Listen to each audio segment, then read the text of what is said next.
Ang bansang ito, kapitbahay natin sa Asya.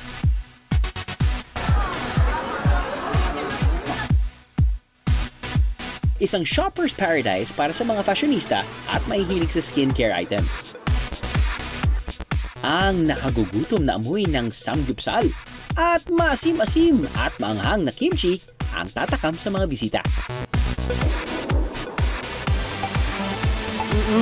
Nakahahalina ang kanilang laging pagbati ng 안녕하세요. Kala nyo nasa South Korea tayo, no? Well, if we can't go there, we will bring Korea here. Ano? Sama kayo sa virtual biyahe ko? virtual tour pa rin ang lakad natin, Biyaheros.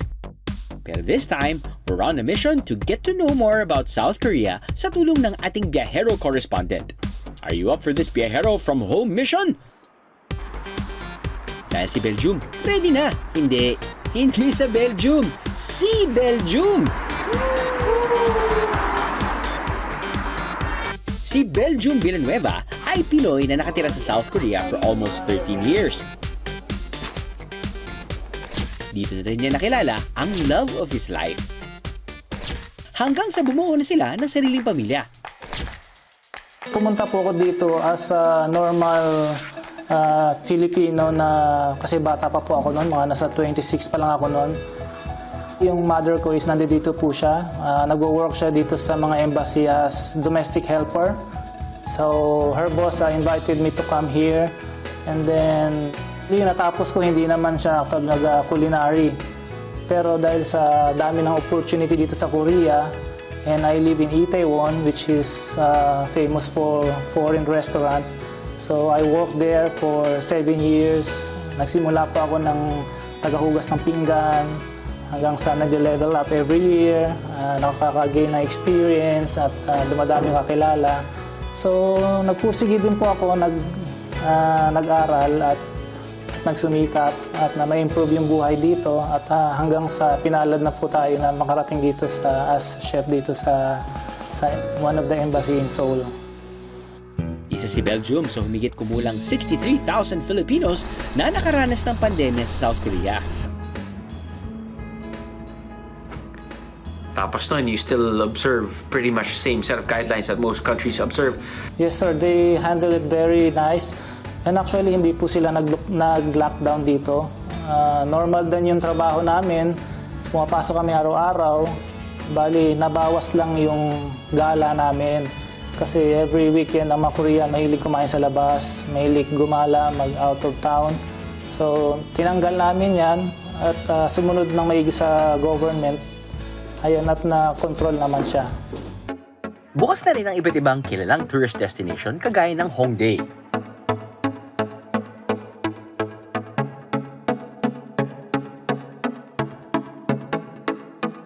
Hongdae Street is famous for its urban art,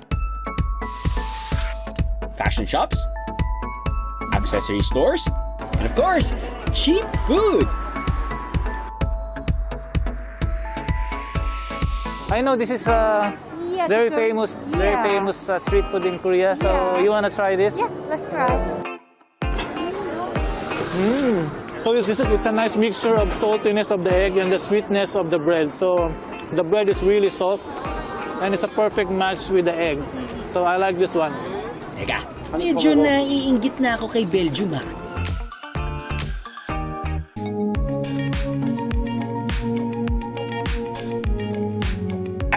Chilium Jibiul Kumisio! Korea feels ba para sa bahay ang hanap nyo? Sagot ng TM Party in a Box yan! Nag-aalok sila ng iba't ibang theme decorations na pasok sa hinahanap nyo. And yes, pwedeng DIY o do-it-yourself ito tulad ng ginagawa ko. Home decor, check!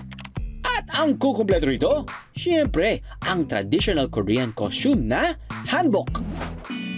Nagpasalin-salin mula sa Baekje, Guguryo, hanggang sa Silla Kingdom ang pagsusuot ng hanbok.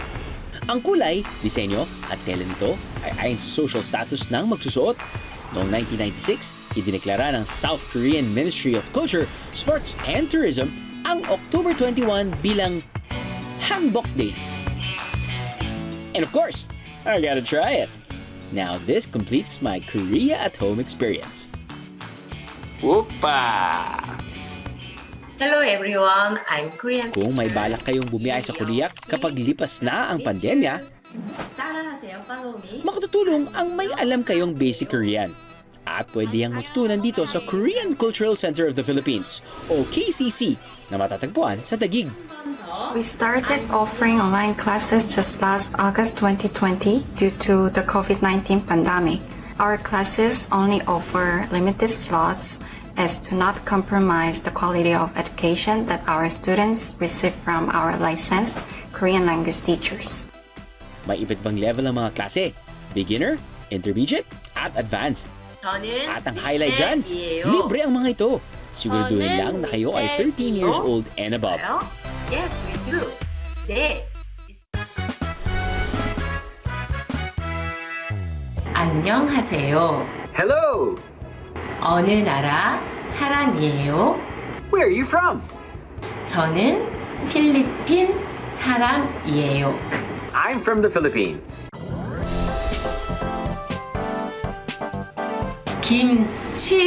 김치국부터 마시지 마세요. Don't drink the kimchi soup first. Hintayin mo munang mangyari ang isang bagay bago ka gumawa ng kahit anong aksyon. 원숭이도 나무에서 떨어집니다. Even monkeys fall from trees. Kahit ang pinakamagaling ay nagkakamali rin. 고생 끝에 행복이 온다. At the end of hardship comes happiness. Magsumikap ka at huwag kang susuko. Keep on fighting!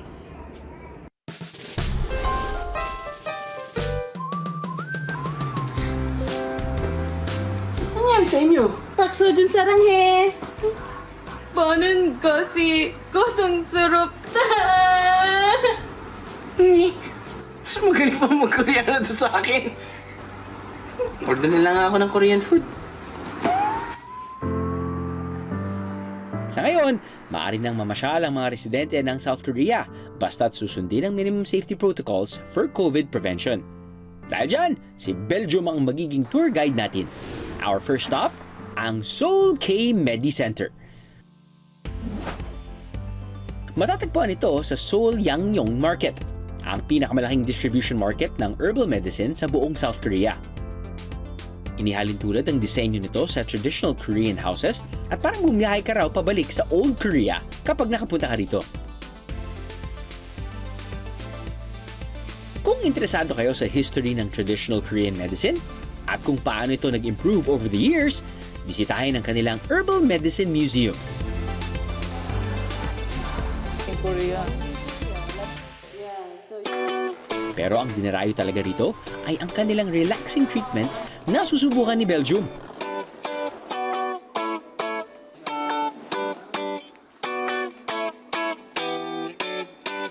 Pero bago yan, alamin muna natin ang general safety protocols na dapat sundin ng mga local at mga biyahero sa South Korea. So bawat pasok natin sa mga building dito sa Korea, mayroon tayong dapat gawin. Kagaya nito, itapat natin yung mukha natin sa monitor para malaman yung ating body temperature, and then after nyan, susulat natin yung ating name dito. Para raw mabawasan ang stress na dala ng pandemya, perfect ang mga serbisyong ino-offer ng Seoul K-Medi Center. Nariyan ang thermo massage, K-Medi Natural Pack, herbal warmth bath, and aromatherapy. Meron din silang Oriental Medicine Workshop kung saan pwedeng gumawa ng sarili mong tsaa.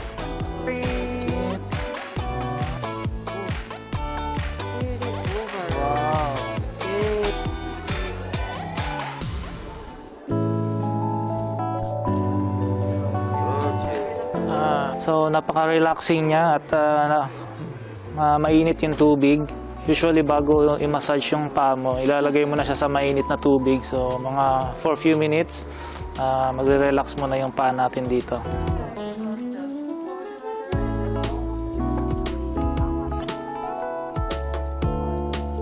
Sabi na.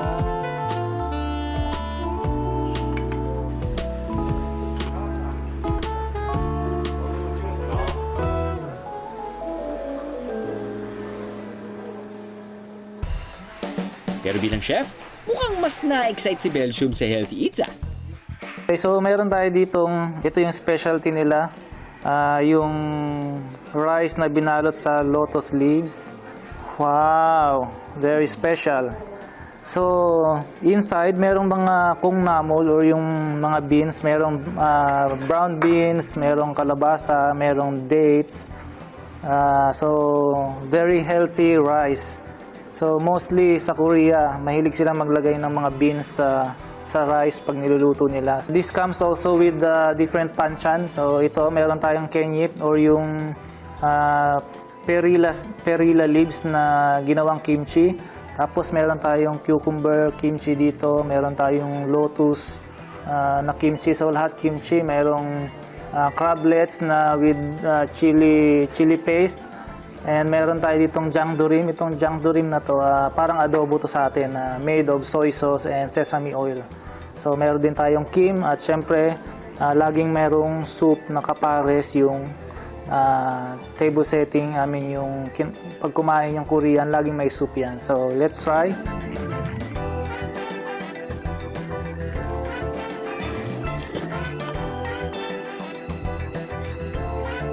You know guys, I really like Korean food. So every day I eat Korean food because it's very healthy and there's a lot of food on your table together with the healthy soup. So Korean food is really the best.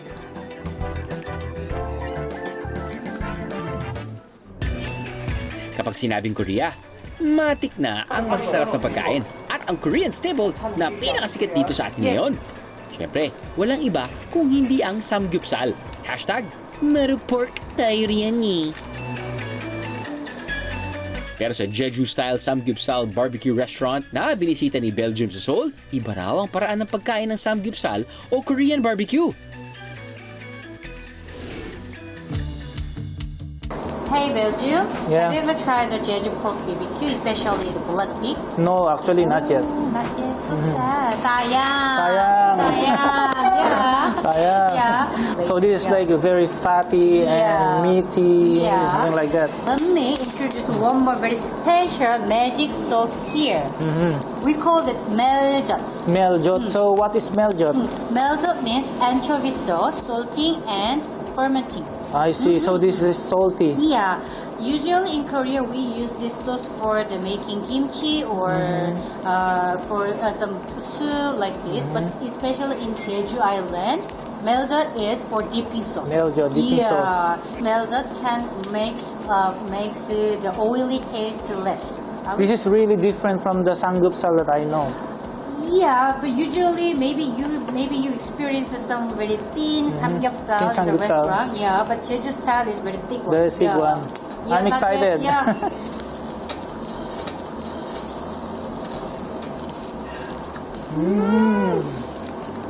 It is very juicy and with the charcoal smell, it's perfect.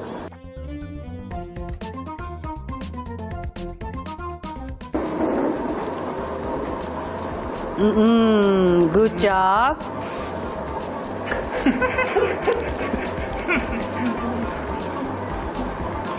Good job. All right.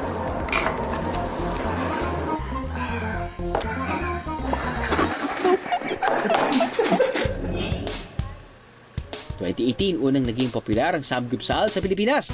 Pero alam nyo bang 1970s pa lang ay may nagdala na rito ng Korean cuisine? At isa sa mga unang nagtayo ng OG o Original Korean Restaurant sa Maynila ay ang mga magulang ni Ponce na sina Emily at Teodorico. Mala Korean drama o K-drama raw ang pag-iibigan ng dalawa na nabuo sa South Korea mismo. Hindi pa nahahati ang Korea sa North at South nang lumipat ang pamilya ni Emily sa parteng magiging South Korea. Nagtrabaho si Emily bilang cashier sa isang US government supermarket kung saan niya nakilala ang Pilipinong sundalo na si Teodorico. Mabait at simpatiko si Teodorico, kaya raw kahit maraming manliligaw noon si Emily ay siya ang nangibabaw. Nagkapalagayan sila ng loob, nagmahalan, hanggang sa ikinasal sa South Korea noong 1963. Early 70s nang magpasyang umuwi sa Pilipinas sina Emily at Teodorico. At dahil mahusay magluto si Emily, sinubukan nilang magtayo ng restaurant sa Manila. Way back 1974, yung unang restaurant namin was Pine Tree Restaurant. Continental dishes, iba-ibang putahe. Hindi gano'ng kalakas ang benta. Ang ginawa ni Mami, inintroduce niya unti-unti mga pagkain Koreano, which was very overwhelming, nagustuhan ng mga local customer. Dahil naging patok ang Korean food sa kanilang customers, naipanganak ang Korean Village Restaurant na matatagpuan noon sa Adriatico Street sa Malate, Manila. Nagtuloy-tuloy ang dagsa ng kanilang customers, kaya kahit lumipat sila ng location noong 2007, hinanap pa rin sila ng mga customer. At ang talagang binabalik-balikan daw sa kanilang menu ay ang bestseller nilang braised beef short ribs o galbi-jim. Traditionally, ang Korean beef stew, spare rib, is cooked at least 3 days in the making. Pero kami, we have some other technique with the modern way of cooking na iba na. Ilan pa sa must-try dishes nila ay ang spicy squid, beef galbi o beef short ribs, chicken galbi o spicy stir-fried chicken, galbitang o beef short rib soup, at kimchi jjigae o spicy kimchi stew.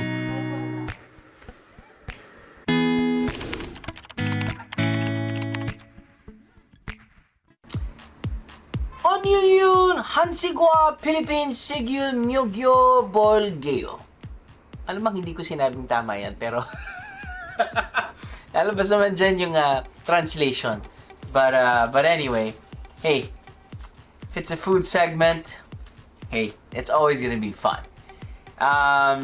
Gagawin natin for today, i-compare lang natin ang Korean dishes that we love and we keep on ordering sa mga Korean restaurants, and or against or compared to Filipino favorites as well. And I'm sure meron silang differences, meron din silang, I'm sure, similarities. Let's start with a very famous dish, not just in Korea but also here in the Philippines because of its taste. Ang sinasabi ko dito ay ang Korean beef stew. Now, ang Korean beef stew kasi, the reason why it's staple type of food sa Korea ay dahil maglalagay lang sila, kapag busy yung mga tao, maglalagay lang sila ng pork rib, braised pork rib. Ito-throw lang nila sa slow cooker kasama ng mga iba't ibang ingredients, and then kakalimutan lang nila until lumambot yung karne. Napakasarap nito. Tapos nun, syempre, meron lang silang kanin. You know it. So, still hanging for dear life sa bone, which I like. Alam mo sinasabi nila basta't anything near the bone, masarap.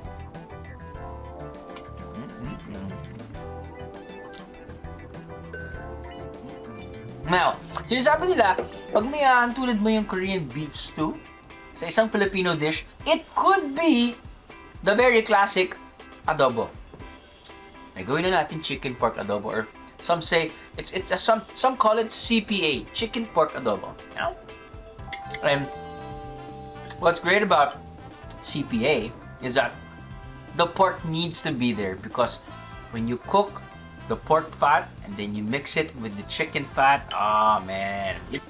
I mean, you can't beat adobo. You cook this and you bring it anywhere at hindi mapapanis, of course, because of the vinegar. So, all-time favorite. Absolutely. This is another soup dish from Korea. It's called Korean galbitang or galbitang. It's a Korean soup, and then they put in like very tender meat, specifically short ribs, no? And then it's so flavorful because they put in like radishes, green onions, garlic, and so on and so forth. And you also have sotanghon. And if you don't like spicy food, if you don't like kimchi, feeling ko this is gonna be your thing. I generally love kimchi. at lahat ng kasama nadadala ng kimchi sa katawan mo. But if ever yun nga, pag medyo hindi mo trip yung lasa ng kimchi, this could be a Korean dish which is very hearty, which is very healthy as well, na feeling ko magugustuhan nyo. Now, if we compare it to another Filipino dish, what would it be? What could it be? It could be our classic bulalo. That's right. Why? Dahil both uses beef, both are in clear soup, both are very tender beef, by the way, and both are just really, I don't know, perfect for gloomy weather like this. Pasok ba ang pagkukumpara ko sa Pinoy at Korean dishes? I'm sure, ilan lang yan, biyaheros. Kapag may naisip pa kayo, sabihin niyo ako para matikman ko.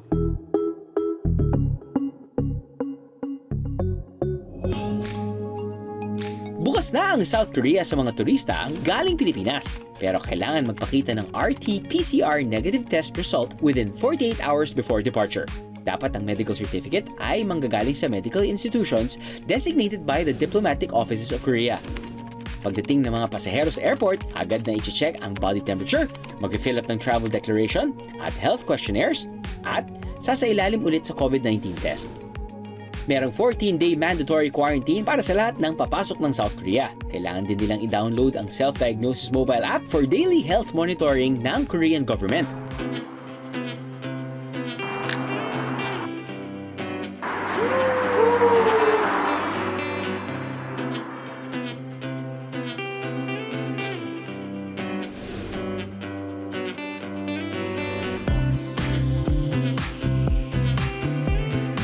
Para sa mahihilig sa history, ibinida ni Belgium sa ating virtual tour ang Seoul Fortress Wall Namsan. 18.6 kilometers ang haba ng pader na ito na matatagpuan sa 4 na bundok sa South Korea. Ang Bukhansan, Naksan, Namsan, at Iwangsan Mountain. Akalain niyong 624 years old na ang pader na ito na gawa sa bato, kahoy, at iba pang matitibay na material. Una itong itinayo para maprotektahan ang hanyang nangayoy Seoul sa mga mananakop. Ngayon, isa nitong sikat na pasyalan para sa mga lokal at turista at madalas na ring location ng iba't ibang K-drama scenes. 나는 사랑해 이름으로 무엇이든 하고 싶니다. Oha, pwede na bang lead actor ng K-drama, biyaheros? Oh yeah! Sir Drew, dito po ako ngayon sa may Seoul Fortress, dito sa may pinaganapan ng Itaewon class. Guessing this is one of the major tourist destinations dyan? Yes, it became a major tourist destination after the Itaewon class shooting here. Kamusta dyan? Parang nakikita ko naka-jacket ka. What's the current temperature? Siguro mga ngayon 12 degrees, so medyo malamig na. At padapit hapon na, mag-sunset na, kaya medyo chilly na. Kamusta may situation siya in terms of the number of tourists? Wala ba masyadong tao dyan? O dahil may nagsushoot kaya nagbibigay nila sila ng respeto? Actually, marami pong tao kanina. Kaso ngayon medyo dumidilim na, kaya medyo naubos na yung tao. Pero sa mga tourist spot dito, napakarami na pong mga Korean na lumalabas ngayon. Buhay na buhay na ang tourism sa mga local. At nung isang araw nga pumunta ako sa isang mall, talagang siksikan na. So almost back to normal na, wag lang mag-breakout. Ang bentahe ng tourist attraction na ito, walang entrance fee. Day tour with trekking activity, family bonding, picture taking with friends, at date with a loved one. Lahat yan for nothing. May bonus pang breathtaking view. Oh, saan ka pa, biyaheros? Is it your first time to go to the fortress? Yes, sir, Drew. It's my first time here. Yung Namsan kasi nandito rin. So yung mga tao paikot-ikot lang din dito. Naisip mo bang dalhin yung pamilya dyan? Ay, opo. Actually, napakaganda dito. Kasi yung baba lang din ito, dyan po yung Myeongdong. Andyan po yung Namdaemun, kung alam ninyo. Lahat po ng tourist spot sa baba ng hill na to, nandito nakapaligid. Kaya maraming turista po talaga pupunta dito. Virtual tour from the comfort of our homes. At nalaman pa natin ang iba't ibang lugar na pwede nang bisitahin sa South Korea. And that's all thanks to you, Belgium.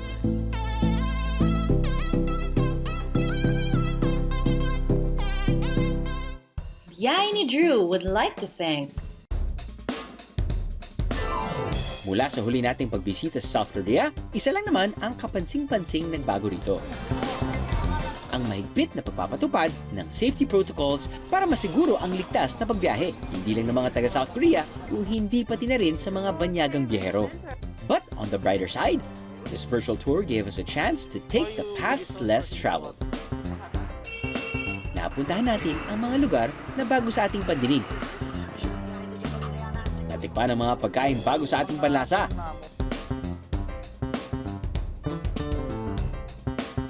Nakakita ng mga bagong kaibigan at narinig ang mga kwento nila.